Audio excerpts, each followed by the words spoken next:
ladies and gentlemen, boys and girls, if you are not a regular listener, if you weren't here last week, you might have missed that I'm out of town, which means that I've got this really goofy setup that has me kind of trying not to be loud. I've tried a slightly different placement for the microphone today, um, but I don't know that it's any better. I actually probably should have I have like the little Rode microphones. I probably should have done that and just handheld it. That might have actually been the best solution, but um, whatever. I'll be back home next week, so we won't have to worry about it anymore. But for right now, I am trying to be slightly quiet to not disturb any people that also are near me. Um, Welcome back. This is not a show, so when I have weird episodes like this, it's okay. It's not really that important. I did do better this week with my beers. Well, I don't know about better. No, I didn't do any better. But I have somewhat local beers that I'm going to be drinking again. Um, I do have more kind of um, fun stuff that I can talk about some of the places that are around me because I've been to way more places now than I had last week. So there's lots that I can talk about there. Um, Still lots of more places that I'm going to be visiting before I leave town, but I've got some fun stuff. I do have like a good local Cincinnati topic that I want to talk about because some stuff has happened around all of that, but we need to crack something open. So we can start. I don't remember exactly which ones I ended up with last week. So if somebody can chime in and let me know if you paid attention to what I was drinking. This week I picked up from the source Rich Brow. This is Rich Brow Lager from Rich Brow Brewing here in town. They are close enough to my hotel that I can walk there, so I've been there a couple times. And this one has a big old long story on it. So maybe we should start there. Maybe we should. Julia says last week it was the craft lager and the pills. From Were they both from Rich Brow or is it a different brewery? Because I don't know. I just don't know. um, this is a gold medal winner from what it says. Best American lager in Virginia. I don't know what medal. The Virginia Craft Beer Cup. They have won some bigger medals than that. I don't know for this beer specifically. I do know they've also won some U.S. Open medals. So that's kind of a local tie. I had to rewash this glass because I don't trust hotel glassware at all. Hardywood. Okay, thank you. Oof, that's loud. Sorry. Should have done it away from the microphone. All right. It's really loud. It's really loud for me. It might not actually be for you. I'm plugged in straight through the interface here, so things are a lot louder for me and I don't have any processing. Where on your end, hopefully, some of the noise is being cut out because you can hear everything. Like anytime somebody goes to the ice machine out in the hallway, it's really loud in my head. Anytime somebody like makes a loud noise in the other hotel room, I hear it really loud. If anybody like hits this wall right here, I'm gonna hear it because this is attached to this like structure, which is attached to the wall. So I'm pretty sure I can hear anything. Um, Noted. Next time I go out of town, if I ever go out of town again, I will bring a little different setup for podcasting and for weekly pinting. Okay, let's read about this beer before we drink it. Rich Brow Brewing. Like I said, it's just right down the street. Fun little brewery. It was 1933, and President Franklin Roosevelt had just ended Prohibition. Within a few months, Home Brewing Company was rolling out the first kegs of Rich Brow Lager to retailers in Richmond. Over the next 35 years, brewmasters George Bernier Sr. and his successor Frank B. Wallmeyer helped grow the Rich Brow brand to almost 100,000 barrels per year. Unfortunately, increasing competition from large national brands drove Home Brewing Company to close in 1969, and Rich Brow beer temporarily faded into history. Today, Rich Brow Lager lives on and was awarded a gold medal for Best American Lager in Virginia at the 2022 Virginia Craft Beer Cup. There's an asterisk. What's that mean? It doesn't tell me. I don't know. It's fine. Chris is drinking a Red Bull. Um, I have, I'm struggling with snacks. That's like my biggest thing being stuck in a hotel, is that I don't have access to the snacks that I like. I did get out last night to 7-Eleven and I bought some beef jerky, and that was exciting. But then I ate it all last night, so that I didn't have any more beef jerky, and that was sad. And now I kind of want some beef jerky. Um, so yeah, I just don't have good snacks, and it's cold and rainy today, and I don't want to go anywhere. This is a good beer though. I've had a bunch of these. Uh huh. Uh huh. Uh huh.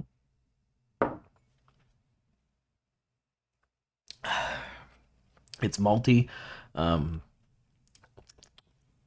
I can't tell if it's got some corn going on there or something, but there is definitely like a little bit of a um, an aftertaste that I think is pretty good.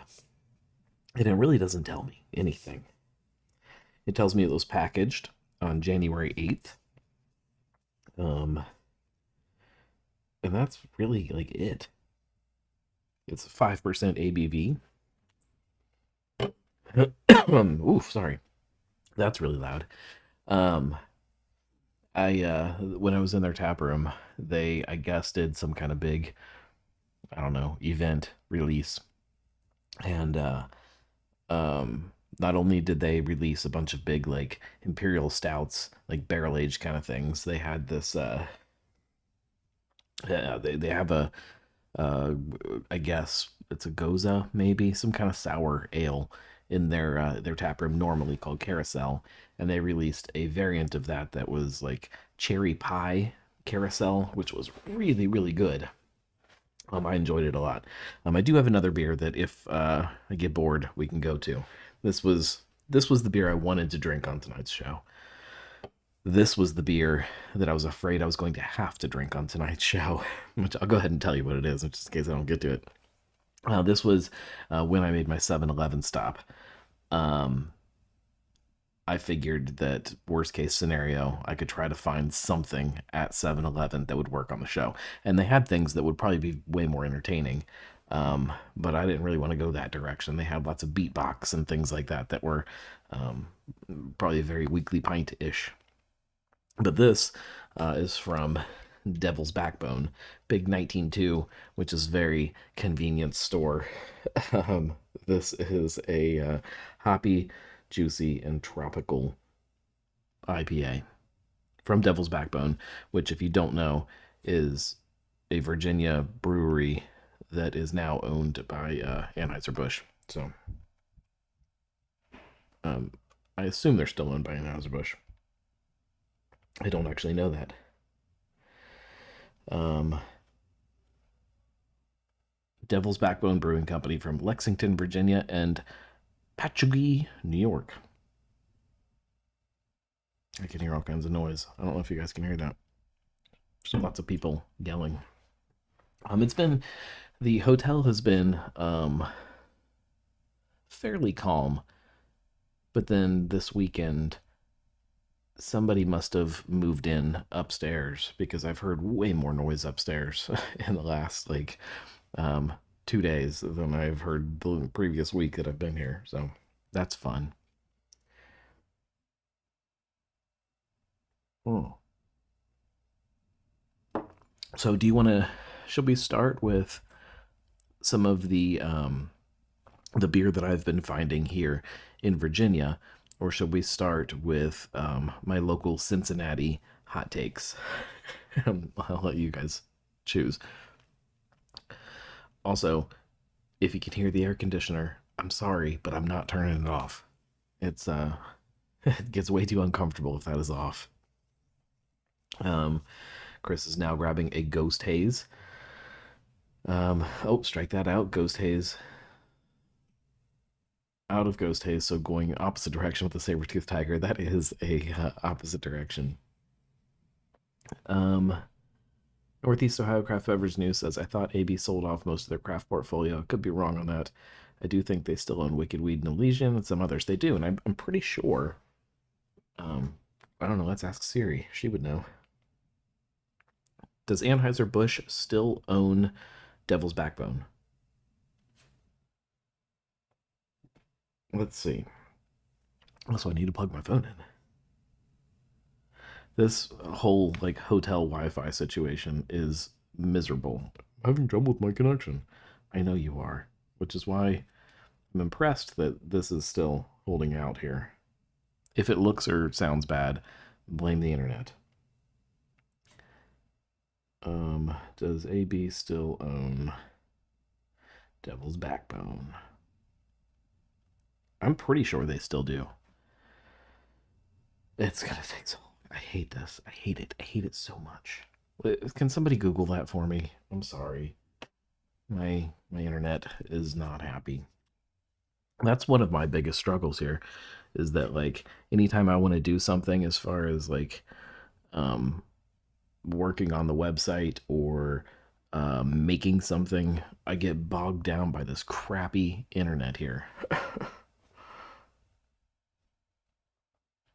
Chris says you might need to turn off the IP relay on the phone to get better performance. No, it's just really bad Wi-Fi.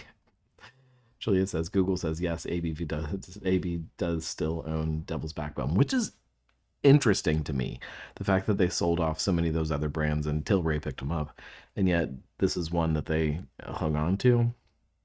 I mean, I guess it does really good regionally here. We It was available in Cincinnati, and I don't know that it really is anymore. I don't really see it around.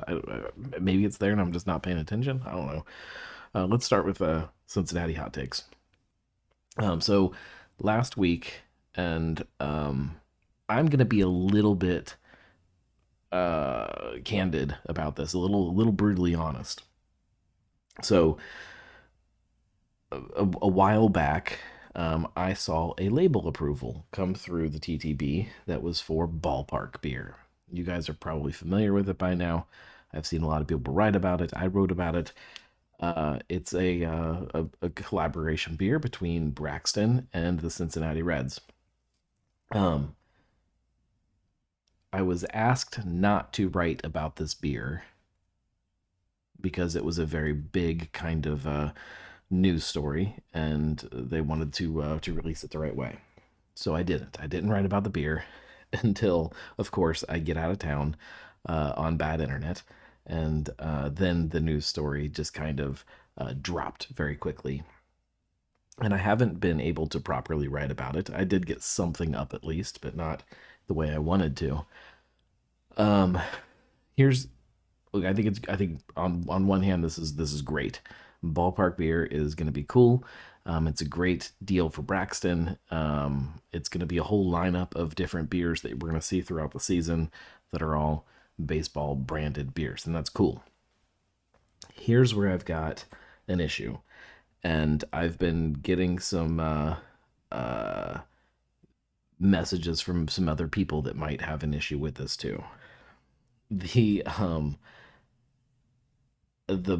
deal that exists between Braxton and the Cincinnati Reds seems to not include any other craft breweries existing in the ballpark, with an asterisk on that.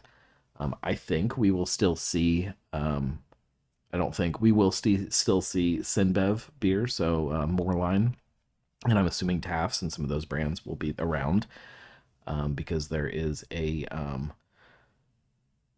sponsorship that they are doing. They are there. There's like a little malt house food kiosk and stuff. I think that might be it. That might be the only local beer that we're gonna see in the ballpark this year. Um, I'm Well, I'm not very confident. We won't see 50 West anymore. Their partnership no longer is continuing for this season.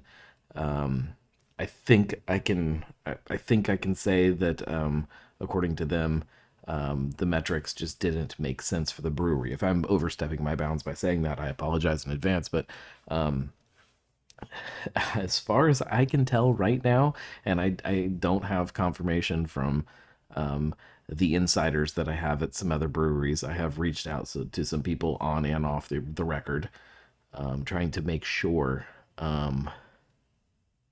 that um, that this is actual information, factual information. But yeah, it looks like there's just not going to be any other craft beer, which is okay. Like on one hand, from a drinker's perspective, you're going to be at a ball game and you're going to be able to get local beer, and there'll probably be a lot of local beer. Braxton is going to have, from what I can tell, a very large presence in the stadium, and that's great. But there is, when I first saw the label go through, there was a part of me that got excited, thinking that this was the start of some kind of um, new era of focus on craft that we were going to see from the Reds.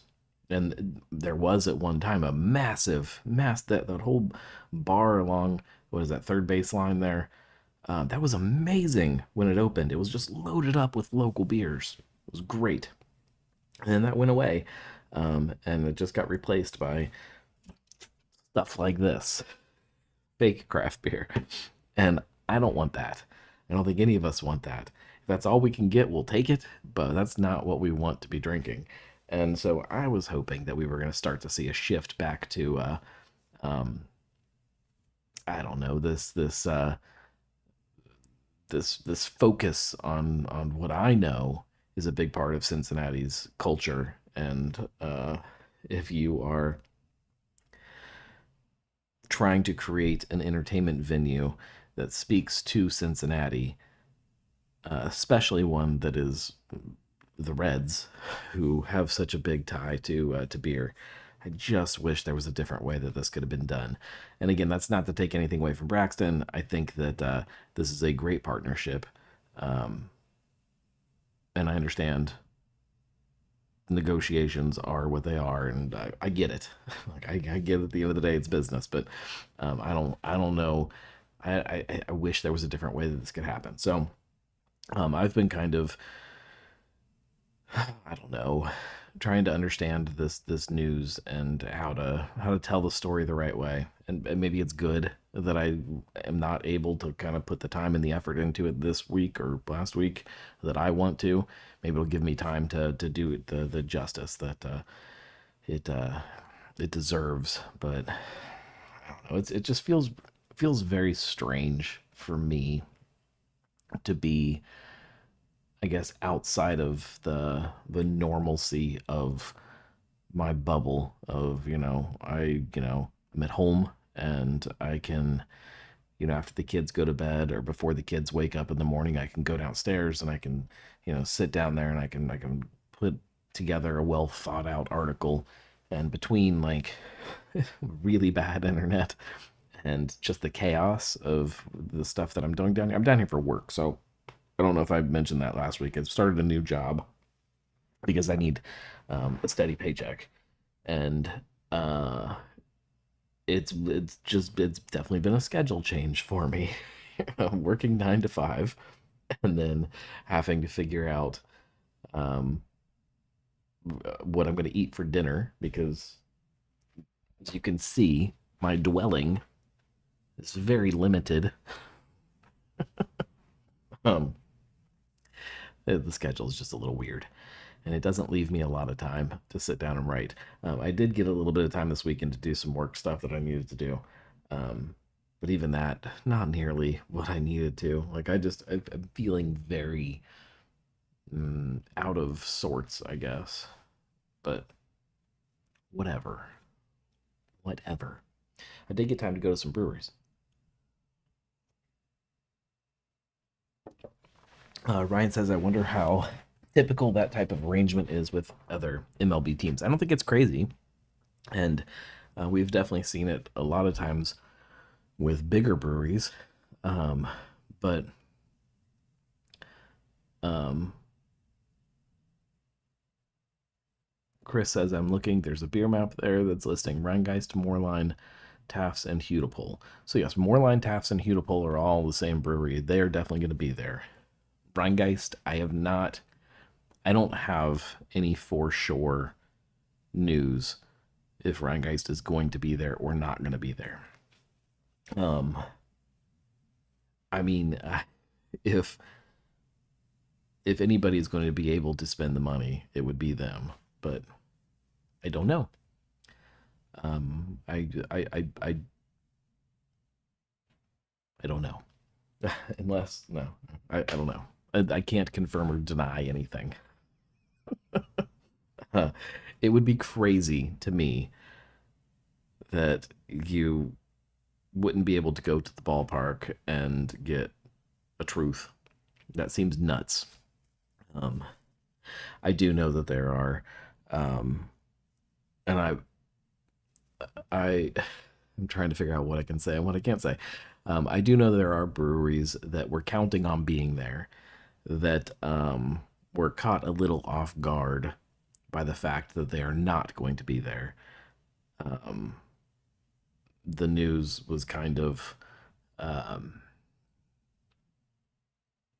I don't know, surprising. Yeah, it was surprising for them. This is just me speaking way out of line, saying that. Um, it's I think that although yes, there are probably lots of other teams that have um, exclusive beer deals. The fact that this is like Cincinnati and we're talking about the Cincinnati Reds is what I don't like about it. I think that Cincinnati is supposed to be a little different than normal teams and normal cities, and the relationship between the Reds and beer is supposed to be a little different than other cities. If I go to Coors Field, guess what I'm expecting to drink? Coors. I don't expect there to be anything else, and so I I think that that's a different situation. Justin says that the Reds and the concession company are not friendly to the local brewers. It's not a partnership in any form. From what I know, they don't share current inventory, so the breweries can't plan ahead. Yeah, I mean that's definitely true, and I get it. They're a massive, massive company that has power, and that it will always be difficult to deal with. Um, but yeah, this doesn't sit right with me. Not loving it. But yeah, you're definitely not wrong.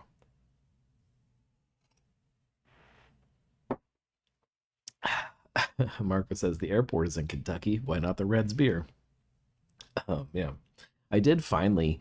I don't know if I said this on last week's show. I did finally get to hit up both of the tap rooms in the airport on my way out of town. I had breakfast at Braxton and drank a beer, and then ran over to Moorline to grab a Little Kings and watch the end of the hockey game, and that was kind of fun. I enjoyed it. Uh, then I had to go sit on a plane that got delayed. Once we were on the plane, wasn't even delayed. Would have been great if they delayed it while I was still in the airport drinking. No, they waited till we got on the plane and then delayed it because of the weather. So that sucked. Um, but I, you know, I don't know. I will get my thoughts figured out about this whole thing, and I'll put together a well thought out blog post at some point, or a podcast, or something, a video. I need to quit promising videos because, again, just the time of everything is just so difficult. But I'm working on them for this week at least. We should talk a little bit about this week before I do wrap things up. Oh, Ryan says I was at the airport minutes before I tried to say hi, but you already gone. Oh man, that sucks. That would have been fun. I did. This was like my fun little celebrity moments. I say that in jest. I hope everybody understands that. But I did have a couple people come up to me while I was at the bar in the airport. They came up and said hi and said that they saw I had posted that I was there, and that was kind of fun. It's That's one thing that I don't know if I enjoy or dislike about being out of town is that I know that any tap room I walk into, I'm not gonna run into people that I know.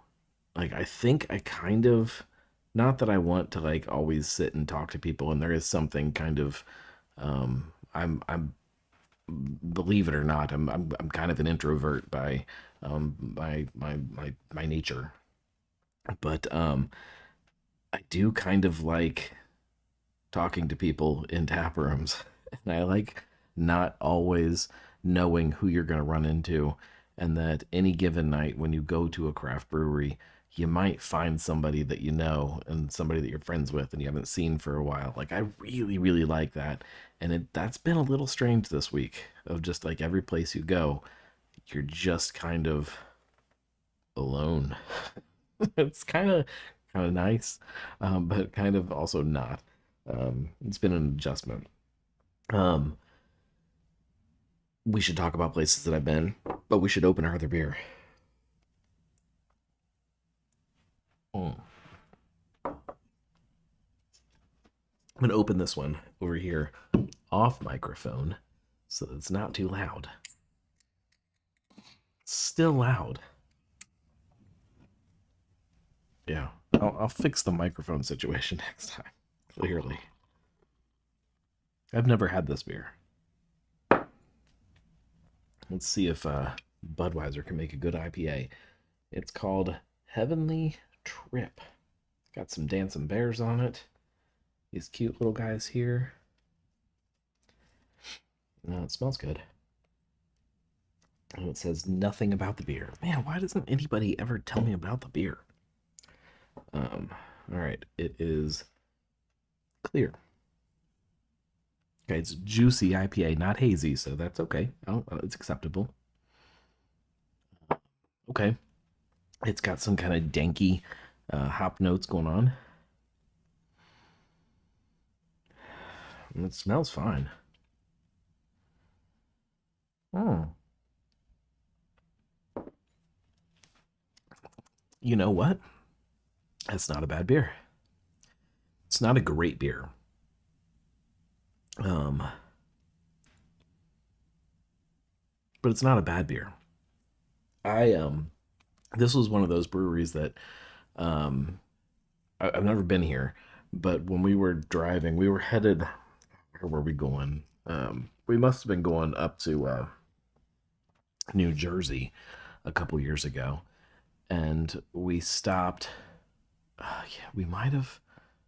We didn't stop overnight, but we stopped for like breakfast and um or like late breakfast, early lunch, and we were meeting up with a couple other people that had stayed the night right at this stop.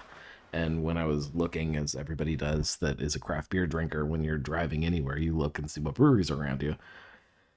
We were like, I don't know, like 4 miles away from Devil's Backbone, and I wanted so badly to go there for lunch, and I couldn't because we were meeting other people and they had just had free food at the hotel or something. I don't know. And my wife wouldn't let me go for lunch, and I'm still holding it against her because this looks like a really fun place to go sit and kind of hang out outside. Yeah, I'm mad at my wife. Not even my poor wife has been battling without me, so I can't be mad at her this week. Um, oh, that's a good story too. We were like sometime midway through the week, or what day was that? Might have been Saturday. Might have been Saturday. So Saturday was the day that I really got out of the kind of the bubble of the surrounding area that and took off, which I'll talk about, I promise. But I finally get kind of going for the day, got some food in me, and started to head out, and sat down at like maybe the it wasn't the first brewery, it was the second brewery of the day. So I'd just gotten my first brewery and kind of got rolling, and then now I'm walking to the next spot, and as soon as I sit down at the bar and I get my beer in front of me, my wife calls me and she says, "My car won't start." And I'm like, "Oh, okay." Of course it won't. And so I'm trying to now troubleshoot her car over the phone, sitting in a brewery from hundreds of miles away. So not only is she home with my two kids and the dog, who is, he's a little bit of a handful. And now she is dealing with um, car trouble, and I can't tell you like how like that feeling of like um, helplessness that like there's just nothing I can do. Like I can try to walk you through all of the things that I would do to troubleshoot and figure out what it is. Um, but I can't do anything. And so no, I won't give my wife too much crap for not taking me to Devil's Backbone several years ago at probably 11 a.m. or whatever time it was.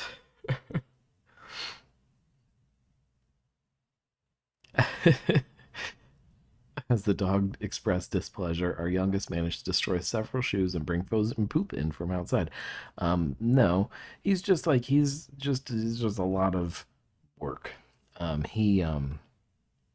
He likes to try to steal the kids' toys and chew them up. He yeah, he's actually a pretty good dog, but he's just a lot of work. Chris says, I remember going to Nashville several years ago and stopped at this little pub for food, and they had all sorts of microbrew things on draft. Tried a few and quickly realized that they just put different tap handles on a bunch of macro beer. That's terrible. Hopefully it was something simple. It's a new car to her. Yeah, I think I'm fairly certain it's a battery issue. That's my guess. We'll see. She got it taken in somewhere today. Um, and the whole family is helping her out and stuff, so it'll be fine. It'll be okay. But I just it's just not being there is so stressful. Um, let's talk a little bit about my journeys through the local craft beer scene here. I will have a pretty extensive blog post within the next month or so about all of this, and as long as I can keep up the effort, we'll have a video too, but we'll see. I've been making the video. We'll see if I ever get the video done. But the blog post will definitely happen. I can promise that. Uh, I Where I'm at here, there's some good restaurants and there's some good bars, some okay bars, um, and then a couple really great bars that I finally figured out.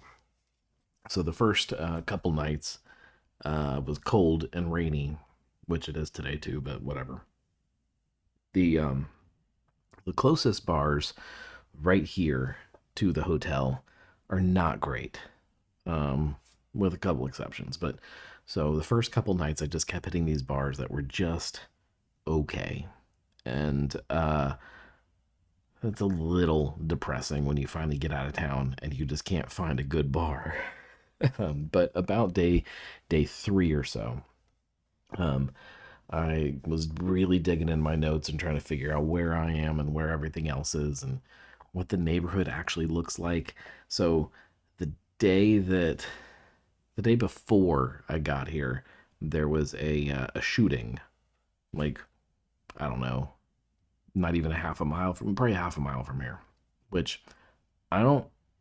Maybe I'm jaded, but I don't think it's that big of a deal. But everybody around here was very shooken up by the shooting, and I get it. I'm not trying to make light on a shooting, but every time I would sit down somewhere and I would talk to people about places around, I would ask like, hey, like what's walkable, what's not walkable, and everybody's like, no, I wouldn't walk around at all. You just take an Uber where you want to go. It's not walkable. I'm like, man, okay, whatever. Like I can manage that. It just means I can't go out as much as I want to. Um, as it turns out, it's all pretty. Oh, I can't. Oh, okay. I can't talk into the microphone. I have to keep it at an angle. Noted. Um, Evidently, it's all pretty freaking walkable. I've done a lot of walking now. So that night that I kind of figured out that it was probably okay, I walked well from where I'm sitting like that way, and I walked that way about a half a mile to get to some bars that I had read about that were fantastic. Like probably breweries notwithstanding, the best bars that I've been to in the city so far. So far, um, really great Irish pub that was incredible. There was like this really cool horror dive bar something or other. It was really really great. There was a speakeasy that I went to that was really good. Um, there was this really great cigar bar. So sit down, have a cigar and a cocktail and dinner, and all in the same spot and the same seat. Oh, so great. Um, and that's where Rich Brow is down that way too. And so I had like a really really great time of like finding some of those places that were a little closer. Um, I don't remember who I was talking to, but somebody told me we were talking kind of about the different neighborhoods. So Richmond is, in my opinion, pretty similar to Cincinnati in that the city is very spread out and extremely broken down into different neighborhoods. And so trying to understand all the neighborhoods and where they all are in relation to each other. And somebody said, well, yeah, you can just jump on the bus and it'll take you to wherever we were talking about. And I'm like, well, that's fine if I can figure out, what the bus schedule is. He's like, oh, it's really easy. There's the bus line that just runs from one end of the city to the other, just both ways, and it's free to ride, and it runs every 15 minutes on the weekends. And wait, every 15 minutes, a free bus, simple like up and down, east, west, north, south, whatever it is. I don't know. He's like, yeah, it's pretty easy. And so I kind of did a little more research into that. I'm like, oh yeah, like it is really easy. I can walk like 2 blocks up and catch the bus that just goes from literally one end of the city to the other. Now during the week it's a little bit more difficult because I think they stop running at like 7, so you can get somewhere, but then you got to find a way back. But on the weekend it was great. So um, so on Saturday, that's what I did. I started making my rounds and made my way to. There's a neighborhood called Scott's Addition. I don't know who Scott is. I have not started doing any reading, but some guy named Scott added and got a neighborhood that now has a bunch of breweries. I don't think it was always that way. I think that it looks like it's a very industrial neighborhood that just made sense because it was probably cheap. But now it's full of breweries, tons of breweries, and I couldn't get to all of them in one day safely. So I didn't get to all of them in the neighborhood, but I will by the end of the week. I've not made it to Guar Bar yet because that's in a different neighborhood. However, um, it's gonna happen. there's I think there's like 2 or 3 more breweries that are definitely on my list that I need to get to, and then Guar Bar, and then I think I'm okay. There are a couple other places that I would like to try to get to if I can, other bars, but um, that would make my list complete enough in my mind that I I think that I'm understanding drinking in Richmond a little better. I think. Oh, oh, that's a pretty good beer. It's not one that like I'm writing home about, but it's pretty good. I don't know, for a beer you get at a convenience store, it'll do. Um, all right, tell you guys what, I'm gonna wrap it up. Um, because I feel very self conscious about the fact that I feel like I'm being loud. I feel like I can't talk at my proper volume. Ryan says, are you going to be out of town for Bachfest? That is a complicated answer. For the parade, yes, definitely. I will definitely be out of town, although it's going to be 80 degrees here. So I'm not going to feel that guilty about missing the parade this year. Um, but I will be back for Saturday. I don't know that my family is going to let me go to Bachfest on Saturday. Again, I I I think I should, but I get it. Like uh, I don't know the full depth of how miserable my wife is right now. Um, I know that she's having a rough time. I know that between car trouble and scheduling difficulties and being tossed in, like I don't know how much people understand about like our day-to-day life as a family. I'm home every single morning with my kids. That's one of the things before taking on this job. That was one of the reasons that I quit my day job to start with, was because we had two little kids at home. They weren't both in school. Neither one of them were in school. Well, I guess my youngest was probably in preschool. Or no, she was just starting kindergarten. I don't know. Point is, every single morning, I was there to help get the kids on the bus. I was there to help get lunches packed. I don't know before this week how many lunches my wife has packed, but you could count them. Like it's not very many. Like I that's just what I do. That's my job. That's one of my roles in our family. So, um, it's been an adjustment. And I can only imagine that it has been a little stressful of an adjustment to still have to take the kids to dance class, to still have to do Cub Scouts and Girl Scouts and homework and make breakfast and lunch and dinner and all of those things just now as a single parent. Um, so I don't know that I'm going to fly back in town on Saturday and still be able to go to Bachfest. And be able to, that's not even the right word, and still want to go to Bachfest or be wanted to go to Bachfest. So I'll be in town if that answers the question. I will not, yes, I will be in town for Bachfest. I don't know that I'll be there, which really sucks. I'd love Bachfest, and I promise that that will not happen next year. Um, yeah, that's all I can say about it. I don't know.